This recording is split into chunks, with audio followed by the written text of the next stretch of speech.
Time to pull up a chair. We've got another great story for you today in the rLounge. Congratulations, you're adopted. Now your lifelong crush on your brother is apparently a green light situation. Today in the rLounge, nothing says personal growth like deciding that all your past inappropriate feelings were actually fine. Sister-in-law tried to steal my husband. She ended up homeless and disowned. Edit. To clarify, my sister-in-law is my husband's adopted sister, taken into the family as a young child. They grew up as siblings, but a few years ago, she discovered she was adopted. This revelation seemed to shift her perspective, and she developed an inappropriate crush on my husband, which grew into obsessive behavior during her stay with us. I, 32 female, have been married to my husband, 34 male, for 5 years, together for 8. My sister-in-law is at 30 and recently went through a bad breakup. According to her, her ex was controlling and emotionally abusive, though I've learned to take. When she first mentioned moving to our city, my husband suggested she stay with us temporarily until she found her own place. I wasn't thrilled about the idea, but I agreed because I thought it would only be a couple of weeks. That was 4 months ago. From the beginning, something felt off about the arrangement. Sister-in-law kept making excuses about why she couldn't find an apartment. Everything was too expensive, or in a bad area, or didn't allow pets. She doesn't have any pets. I started to suspect she had no intention of moving out. About a month into her stay, I noticed changes in her behavior around my husband. She started dressing differently when he was home. Low-cut tops, short shorts, the works. Then I noticed how she constantly needed his help with the most ridiculous things. Her phone needed setting up. Her laptop was acting glitchy. She couldn't figure out how to use the smart TV despite having the exact same model at her old place. My husband, being the helpful guy he is, didn't see anything wrong with this. When I mentioned that his sister seemed to be finding a lot of excuses to get his attention, he said I was overthinking it and that she was just going through a tough time after her breakup. Then came the bathroom incident. My husband was showering, and despite the closed door and the obvious sound of running water, sister-in-law accidentally walked in on him. I was in the kitchen and heard her giggle, followed by an exaggerated, "Oh my God, I'm so sorry."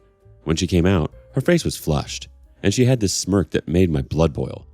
When I asked her what happened, she just said she didn't realize he was in there. The real turning point came when I decided to go out with some friends for dinner. I texted my husband that I'd be home around 10, but our plans changed, and I got back around 8:30 instead. When I walked in, I found sister-in-law practically draped across my husband on the couch. They were watching some movie, and she was cuddled up against him with her head on his shoulder. The moment she saw me, she jumped up like she'd been caught doing something wrong, which she had. That night, after sister-in-law went to her room, I had it out with my husband. I told him I didn't like how his sister was behaving around him and that he needed to set some boundaries. He got defensive, saying she was just being affectionate and that's how they've always been as siblings. That was a straight-up lie.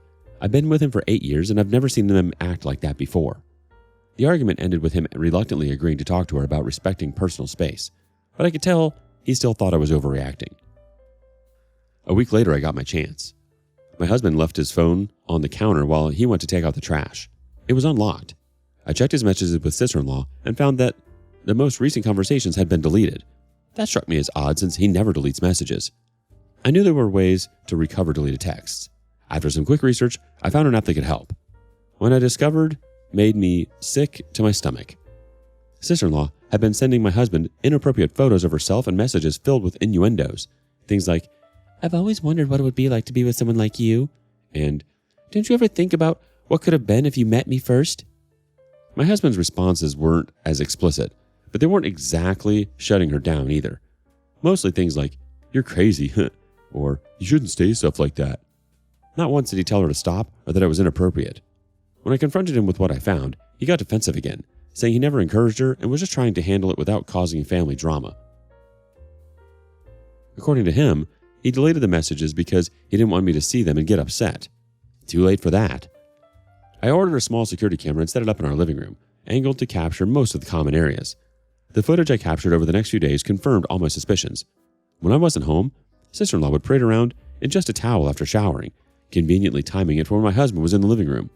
She'd bend over unnecessarily in front of him, touch his arm or shoulder whenever she spoke to him, and generally act like a teenager with a crush.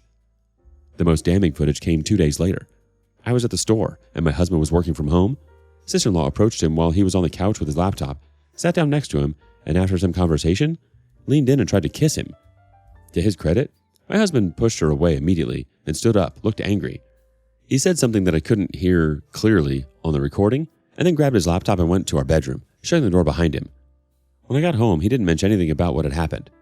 That night, I showed him the footage of his sister trying to kiss him and asked why he hadn't told me. He looked ashamed and admitted the sister-in-law had been making advances for weeks. He claimed he'd been trying to handle it without causing a family rift, especially since she was in a vulnerable place after a breakup. I called bull on that excuse. His loyalty should be to me, his wife, not to his predatory sister. The next morning, I waited until my husband left for work, then showed sister-in-law the footage I had collected. Her face went from shock to anger to fake tears in the span of seconds. When she realized that crying wasn't going to work, she dropped the act and admitted everything.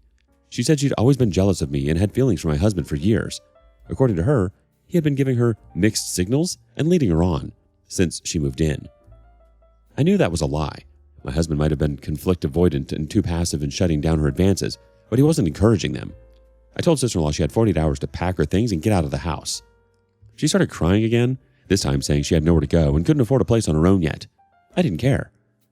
I called my in-laws that same day to let them know what was happening. They've always been fond of me, but sister-in-law's their baby girl, so I wasn't surprised when they initially defended her. They suggested I might be misinterpreting things or that perhaps my husband had given her the wrong impression. I emailed them some of the video clips. 20 minutes later, my mother-in-law called back. She apologized profusely and said they had no idea their daughter would do something like this. Still, they asked if we could handle it quietly to avoid embarrassing the family. I told them I wasn't interested in creating a public scandal, but I also wasn't going to let sister-in-law stay in our home another day longer than necessary. When my husband got home that evening, I told him about my conversation with his parents and my ultimatum to sister-in-law. He fully backed me up. He went to sister-in-law's room and told her that she needed to leave. She tried to manipulate him by crying and claiming I was forcing her out into the streets, but he didn't budge. The next day, sister-in-law packed her things while shooting daggers at me with her eyes. As she was leaving, she turned to me and said, "This isn't over. I'm going to ruin your marriage anyway." I just closed the door in her face. Good riddance. The next few weeks would prove that getting sister-in-law out of our house was just the beginning of our problems. She wasn't going to accept defeat so easily, and she was willing to go to extreme lengths to try to get what she wanted, even if it meant destroying her relationship with her entire family. Looking back, I should have seen the signs earlier. The way she looked at my husband when she thought no one was watching, the subtle digs at me and our marriage, the constant need for his attention and validation. But hindsight is 20/20.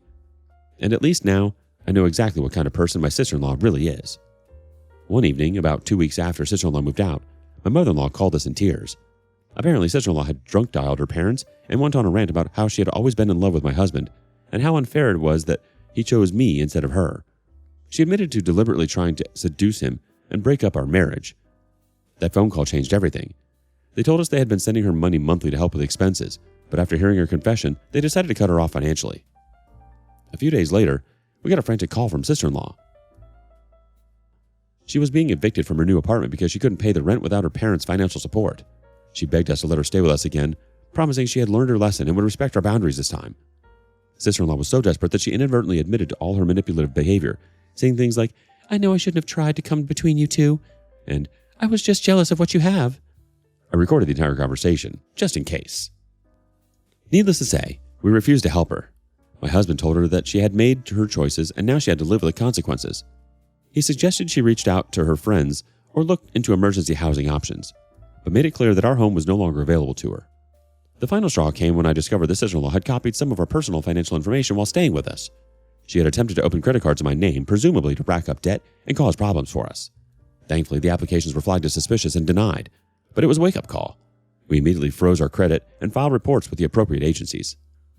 When my in-laws found out about this latest development, they were horrified. They called a family meeting with extended relatives to discuss the situation. At this gathering, they publicly announced that they had disowned sister-in-law and explained why.